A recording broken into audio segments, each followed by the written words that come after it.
मैं मौत से नहीं डरने वाला हूं, हम सबको जाना है इस दुनिया से, बल्कि मैंने कह दिया कि मैं इस वतन में पैदा हुआ, मेरी मां की कोख से तो जमीन पर लिटाया गया।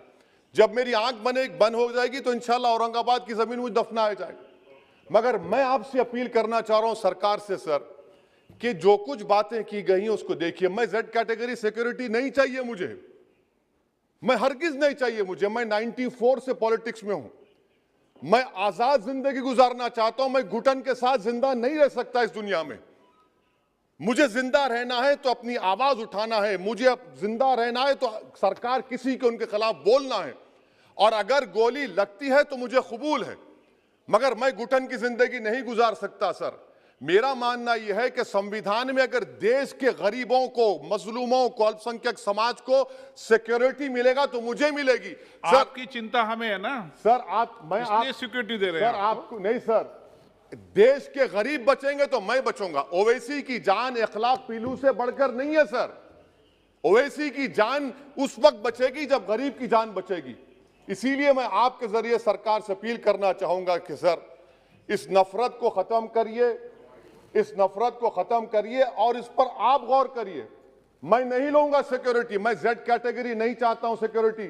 मुझे ए कैटेगरी का शहरी बनाइए आप, मुझे एक कैटेगरी का शहरी बनाइए ताकि मेरी और आपकी जिंदगी बराबर हो। धन्यवाद उपसभापति जी।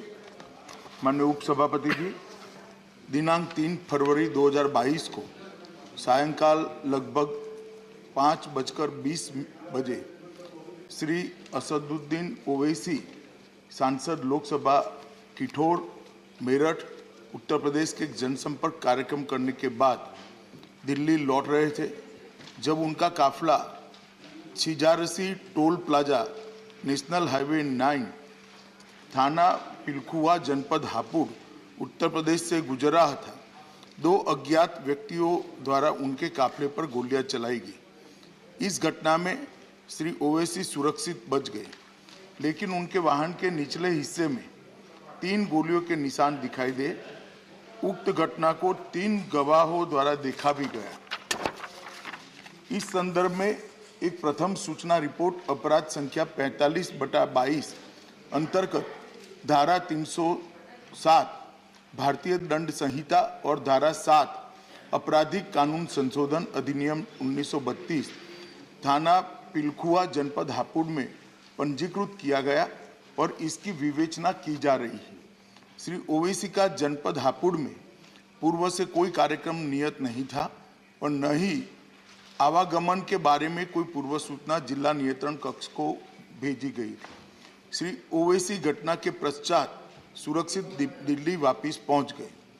जनपद के वरिष्ठ अधिकारियों द्वारा घटनास्थल का निरीक्षण किया गया।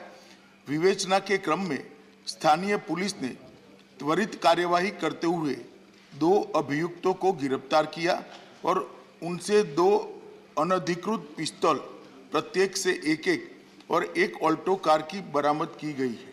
घटनास्थल और वाहन का फोरेंसिक्स टीम द्वारा सूक्ष्मता से जांच किया जा रहा है और साक्ष्य एकत्रित किए जा रहे हैं। दोनों अभियुक्तों से उत्तर प्रदेश पुलिस द्वारा पूछताछ की जा रही है। जनपद में कानून और व्यवस्था की स्थिति नियंत्रण में और सामान्य है। कड़ी सतर्कता भी बरती जा रही है। केंद्रीय गृह मंत्रालय द्वारा तुरंत ही राज्य सरकार से रिपोर्ट प्राप्त की गई है।